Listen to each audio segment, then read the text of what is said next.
አቢን ይሄ ስሜታዊ የምንሆንበት ጊዜ አይደለም። በተረጋጋ መንፈስ አስብ። ይሄንን ለዜማ ብለህ የምታደርገው እንደሆነ አትርሳ። መልካም፣ አንቺ ልክ ነበርሽ። አንድ ቦታ ላይ መቆም የለብኝም። ዜማን ረስቼ ህይወቴን መቀጠል አለብኝ እኮ። እሱን እኮ ነው አልረዳ ያልከኝ። ህይወት ወደፊት እንጂ ወደ ኋላ አይኖርም። ልክ ነሽ እድሏ። እኔ የምልሽ ከተመቸሽ በኋላ እንገናኝ። አረ ይመቸኛል። ጥሩ፣ የምንገናኝበትም በኋላ ደውዬ አሳውቅሻለሁ። እሺ፣ እጠብቅሃለሁ። እሺ፣ በይ እየጠጣሽ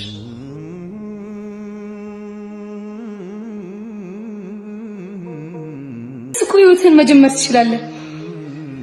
ግን እኮ እንደዚህ የምታፈቅረኝ አላገኘም።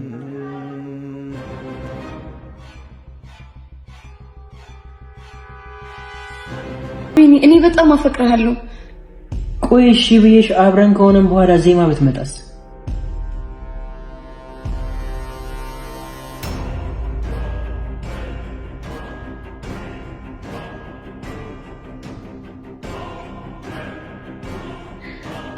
አቢኒ እሷ አትመጣም። አንተ ብቻ እሺ በለኝ። አይ አይሆንም። ድንገት እኮ ልትመጣ ትችላለች። አቢኒ እሷ ጥላ ሄዳለች፣ አትመጣም። አይ ላምንሽ አልችልም። ትመጣለች።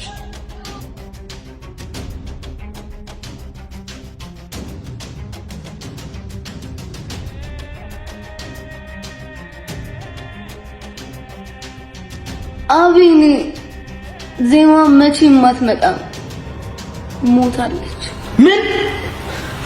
አቤኒ የዜማን ሸርና ተንኮል ደረሰበት። ምክንያቱም አቤኒ የፍቅር ጥያቄ ከጠየቀችው በኋላ ሁኔታዎቿ ምንም ደስ ስላላለው ከዛ በፊትም ስልክ ስታወራ ውጭ ወጥታ ስለደረሰባት በጣም ስትርበተበት እያያት ስለነበረ ለያዳ እባክህን ያዳ፣ እኛ የሩቆቹን ስንመለከት ቅርብ ያሉት ምናልባት እየጎዱ ሊሆን ስለሚችል ከቅርባችን ያሉትን ማጣራት መጀመር አለብን።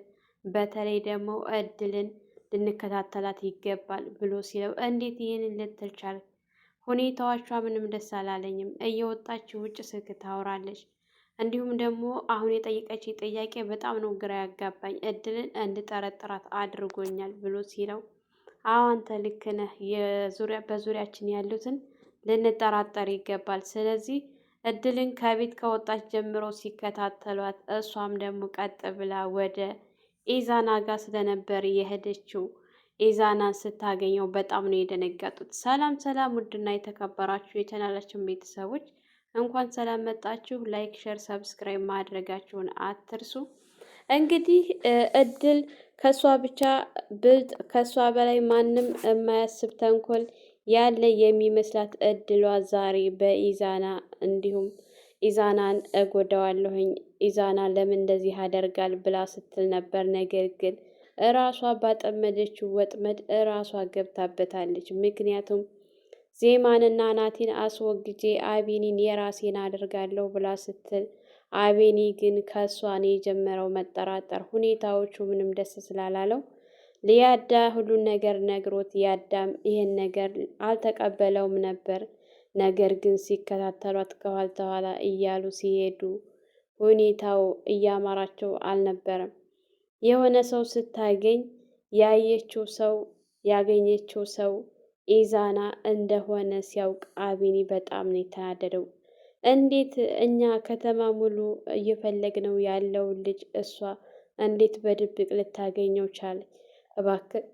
እባክህን ያዳ ሊቀቀኝና አንገታቸውን ሁለታቸውንም ይዤ ዜማዬን ማምጣት አለብኝ። ዜማን የሆነ ነገር ያደረጓት እነሱ ናቸው ብሎ ሲለው ያዳም እንግዲህ እባክህን አቤኒ ተረጋጋ፣ በመረጋጋት ነው እንጂ በጉልበት አይደለም፣ በእውቀት ነው፣ በጭንቅላታችን ነው መጠቀም ያለብን እና እባክህን እኔ ሀሳብ አለኝ ብሎ ሲለው ቆይ ሀሳብህ ምንድን ነው? ሀሳብህን ትነግረኛለህ ብሎ ሲለው አዎ እኔ ሀሳብ አለኝ። ምክንያቱም ዜማ እውነት ይሄን አድርጋለች። ዜማ ግን እኔ የዜማ እጅ ይሄን እንዳለባት እርግጠኛ ነኝ። እኔ እድሏ ይሄን ታደርጋለች ብዬ በጭራሽ አልጠበቅኳትም ነበር። ግን ቆይ እንዴት ይሄን ልታደርግ ቻለች እድል ብሎ ሲል ዜማን የሆነ ነገር ያደረገቻት እድል ናት። ከእድል ውጭ ማንም ይህንን ሊያደርግ አይችልም። ምክንያቱም እኛ እየፈለግነው ያለውን ልጅ እሷ እንዴት በድብቅ ልታገኘው ቻለች? እና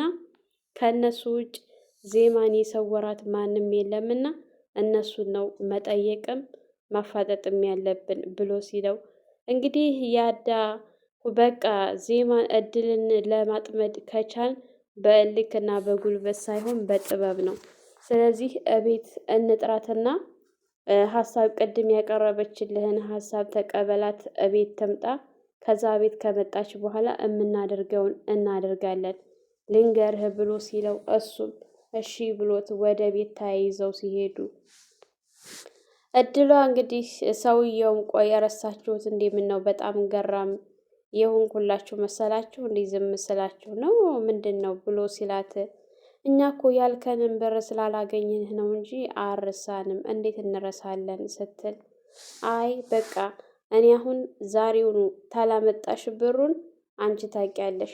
እሺ በቃ አንድ ቀን ሰጥቼሻለሁ። ከአንድ ቀን በኋላ ግን ብታቆይ እኔን አያድርገኝ። አንድ ስልክ ብቻ መደወል ነው። ከዛ በኋላ ዘብጥያ ተወርጃታለሽ።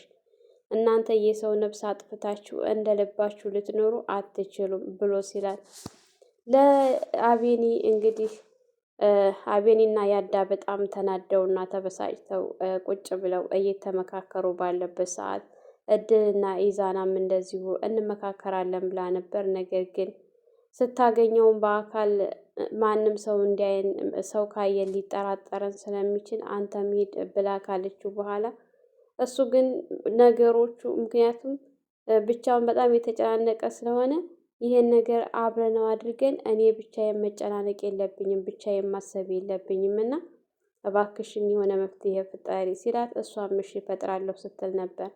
ሰውየው እንደደወለላት ስትነግረው ኢዛና በጣም ነው የተናደደው። ምክንያቱም ሁሉ ነገር ወደሱ እያፈጠጠበት ነው። የናቲን ወንድም የተለጠፈውን ፎቶ ሲያይ ቀጥ ብሎ ወደሱ ነበር የደወለውና ወዳለበት ቦታ ሂዶ ይህ ፎቶ ምንድን ነው የተለጠፈው ብሎ ሲለው አይደለም እያለ ሲርበተበት ንገረኝ ነው ምልህ ፎቶ ምን ሊያደርግ ነው ያንተ ፎቶ ሊለጠፍ የቻለው ሲለው ፎቶ የተለጠፈው ብር ያበደሩ ልጆች ነበሩና እነሱ ናቸው የለጠፉት እንጂ ምንም አይደለም። እነሱ እንዳያገኙ ብዬ ነው ራሱ እዚህ ያለሁት ብሎ ሲለው ስልካቸውን ስጠኝ ሲለው አይ ስልክ የላቸውም እየቀያየሩ ነው የሚደውለው። እሺ በቃ ሰፈራቸውን ንገረኝ ብሎ ሲለው መሄድ አልፈለገም ነበር። ነገር ግን ሲያስገድደው የናቲ ወንድም ስለሚያውቀው ስለሚፈራው ቀጥ ብሎ ወደ እሱ ጋር ሄደ። ሊያሳያቸው በየመንደሩ በየሰፈሩ ይዞት ቢሄድም ነገር ግን ጭራሽ አልተሳካለትም ማለት ነው። ምክንያቱም እሱ ሁኔታውን ሸሩን ተንኮሉን ስለሚያውቅ እነሱ ወዳሉበት ቦታ አይደለም የወሰደው፣ በሌላ ቦታ ስለነበር የወሰደው። በቃ ለዛሬ እዚህ ድረስ ካመጣሁ ይበቃል። እኔ ካገኘኋቸው እደውልልሃለሁኝ፣ አለሁበት ድረስ ትመጣለህ እና አንተ ሄድ በቃ ብሎ ሲለው እሺ እንዳገኘሃቸው ደውልልኝ ብሎ ተለያይተው ባሉበት ሰዓት እድል እንግዲህ ከራሷ ጋር እየተመካከረች ሰውየውን እንዴት ማስወገድ እንዳለባት አስባ ስታበቃ ለኢዛና ደውላ በቃ ሰውየውን ነገ እንቅጠረውና ሰውየውን ማስወገድ አለብን ብላ ስትለው በቃ አንቺ ከማስወገድ ውጭ ሌላ ሀሳብ የለሽም ማለት ነው፣ ሌላ ማሰብ አትችይም ሲላል በቃ ይሄንን ብቻ ነው ማድረግ የምንችለው እና እንደምንም ብለን ማስወገድ አለብን ነግሬሃለሁ ስትለው እሺ በቃ ነገ ቀጣሪውና አለንበት ድረስ ይምጣ ወይም ደግሞ እሱ ይንገረን፣ ጭር ያለ ቦታ ማንም ሰው በሌለበት ቦታ ይቅጠርሽና እንሄደን እናጠፋዋለን እናስወግደዋለን እየተባባሉ ባሉበት ሰዓት ነገር ግን እሷን ሊያጠፋ የሚችል እሷን ሊያስወግድ የሚችል ማን እንዳለ እሷ ተንኮል እንደምትሰራ ሁሉ ከጀርባዋ ማን እንደሚከታተላት ምንም የምታውቀው ነገር የላትም ነበር። አቤኒና ያዳ ሁሉን ነገር እየተከታተሉ እየደረሱበት ስለሆነ እነሱም ወደ ቤታቸው ከተመለሱ በኋላ መድኃኒታቸውን ገዝተው እድልን ከጠሩ በኋላ እድል ስትመጣ የሚሰጧት ብርጭቆ ላይ መድኃኒቱን ሲጨምሩ እሷም እንግዲህ ስለማታውቅ አቢኒም ደግሞ እንዲህ አይነት ነገር ያደርጋል ብላ ስላልጠበቀች ቀጥ ብላ ወደ ቤት ነበር በደስታ የመጣችው። ምክንያቱም ተደባብለው አንቺ ልክ ነበርሽ፣ እኔ ነኝ ዜማን ረስቼ አዲስ ህይወት መጀመር ያለብኝ እና ያንን ደግሞ ቅድም ለጠየቅሽ ጥያቄ ማውራት አለብን። እቤት ነይ ተሎ እቤት ስትመጪ የምትመጭበትን ቦታ እኔ ከፊት ሊሄድና የምትመጭበትን ቦታ እነግርሻለሁ ብሎ ሲላት እሷም በደስታ ተደስታ በቃ ኢዛና ጋር ራሱ ለዛሬ ቀጠሮ የነበራቸውን ቀጠሮውን ትታ ኢዛና ሲደውልላት ዛሬ የሚሄድበት አለኝና ለነገ አድርጌዋለሁ ሲላት፣ ቆይ አንቺ ልጅ ምንድን ነው እያሰብሻለሽው? ምንድን ነው እየዘነገይ? አንቺ እኮ ችላ እያልሽው ነው ሁሉን ነገር ብሎ ሲላት ኢዛና እሷም እንግዲህ ያው ደስ ብሏት በደስታ ተሞልታ ቀጥ ብላ የሄደችው ወደ አቢኒ ጋር ነበረ። ነገር ግን እዛ ከደረሰች በኋላ ያላሰበችው ነገር ገጠማት። እንግዲህ ያዳና አቢኒ በዜማ ላይ የሆነ ያደረገችው ነገር አለ በማለት በመጠራጠር መድኃኒት አድርገውበት እሷ ብርጭቆ ላይ ሲጠብቋት እሷም እሽር ብላ ፈታ ብላ በቃ አቢኒን በእጅ አደረኩት ያሰብኩት ነገር ተሳካልኝ በማለት ቀጥ ብላ ወደ ቤት ከመጣች በኋላ እንግዲህ አቢኒም ከስተዛሬው ለየት ባለ ሁኔታ ተቀብሏት ነበረ። እሷም በደስታ ስታገኘው ፊቷ በደስታ ተሞልቶ ነበር ወደ ቤት የገባችው። እንግዲህ አንዳንድ ነገሮችን እየተጫወቱ እየሳቁ ባለበት ሰዓት የሚጠጣውን ሰጥቷት አብረው ጠጪ እያላት ሲያጠጣት ነበረ። እሷም በደስታ ፊቷ ላይ ደስ የሚል ድባብ ይታይባታል። እሷም በደስታ ምንም ነገር ሳትጠራጠር እየጠጣች እንግዲህ ልክ ነበርሽ አንቺ ዜማን ረስቼ አዲስ ህይወት መጀመር አለብኝ ሲላት፣ ልክ ነህ ህይወት ወደ ኋላ አይደለም ወደፊት እንጂ ስትለው፣ እሱ ልክ ነሽ፣ ግን እኮ እንደ ዜማ የሚወደኝ አላገኝም። ዜማ እኮ በጣም ነው የምትወደኝ፣ እኔም በጣም ነው የምወዳት፣ እንደ ዜማ መወዳት አላገኝም ብሎ ሲላት፣ የሚጠጣውን ልክ የሷን ስም ሲያነሳባት የሚጠጣውን መጠጥ በጣም ጠጣችና፣ አቢኒ እኔ በጣም ነው የምወድህ፣ በጣም ነው የማፈቅርህ፣ እባክህን ፍቅሬን ተቀበለኝና አስደስተሃለሁ፣ ደስተኛ አደርግሃለሁ ስትለው፣ እንደሱ አይሆንም እድሏ፣ ምክንያቱም ከአንቺ ጋር ፍቅር ከጀመርኩ በኋላ ዜማስ ብትመጣ ብላ ስትል፣ ዜማ አትመጣም፣ እንዴት አንቺ ልታውቂ ይቻልሽ እያላት ባለበት ሰዓት፣ ዜማ አትመጣም አልኩህ አቢኒ፣ ለምንድን ነው ቆይ ምልህን የማትሰማው? ቆይሽ ዜማ እንደማትመጣ አንቺ በምን እርግጠኛ ሆንሽ? እርግጠኛ የሆንሽበት ነገር ካለ ንገሪ፣ ከዛም እኔም የራሴን ህይወት እጀምራለሁኝ ብሎ ሲላት፣ አዎ ልክ ነህ፣ እንደሱ በቃ የራስህን ህይወት መጀመር አለብህ።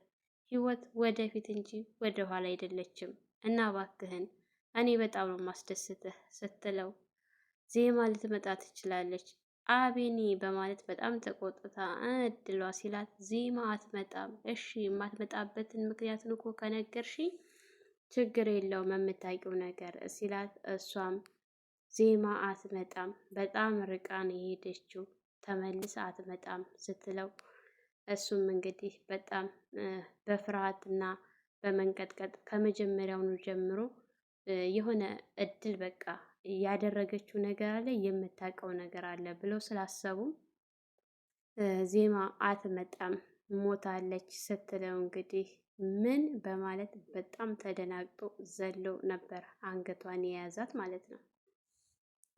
እድል እስከ ዛሬ ስታደርጋቸው የነበረውን ሁሉ ተንኮል መጠጥ ለካ የማያስወጣው ነገር የለም። የተደበቀ ነገር እንደዚህ ያዘረግፋል ማለት ነው መጠጥ። ያው ስለ መጠጥ ምንም ማቀው ታሪክ ስለሌለ ነው። እና እድል ስለተጋለጠች በጣም ነው ደስ ያለኝ። ምክንያቱም ስጠብቀውና ለብዙ ጊዜ ስጓጓበት የነበረው ነው። አቤኒም በጣም ነው። ምክንያቱም እንደዚህ ጥላቱን ካወቀ በቅርቡ ያለውን ጥላት ካወቀ ሁሉ ነገር ዜማ በህይወት አለች የለችም የሚለውን ከአሁን በኋላ በእጁ ስለሆነች የፈለገውን ነገር ማድረግ የሚችልበት ጊዜ ነው። እንግዲህ ለቤታችን አዲስ የሆናችሁ ላይክ፣ ሸር፣ ሰብስክራይብ እያደረጋችሁ በሌላ ቪዲዮ ተመልሼ እስከምመጣ መልካም ቆይታ ይሁንላችሁ። ሀገራችንን ሰላም ያድርግልን። ወጥቶ ከመቅረት ፈጣሪ ጠብቀን እያልኩኝ ለዛሬው ይህን ይመስል ነበር። በሌላ ቪዲዮ ሰላም ያገናኘን።